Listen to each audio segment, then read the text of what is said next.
will the repaired area look much different than the surrounding asphalt. A fresh asphalt patch will generally blend in but may appear slightly different in color and texture for some time. That difference is most noticeable when repairs are new and in direct sunlight. For best results, clean the area thoroughly, removing all loose material and dirt so the patch bonds uniformly. Use a tack coat when working on cold or repaired edges to improve adhesion and reduce visible seams. Compact the patch with a hand tamper for small fixes, or a plate compactor for larger areas, to achieve consistent density and a smooth surface.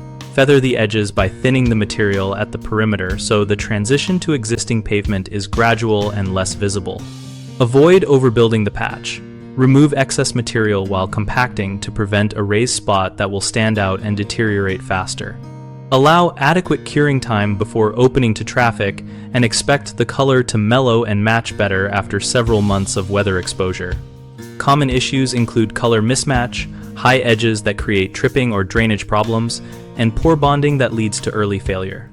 If the patch is a different shade, that is normal.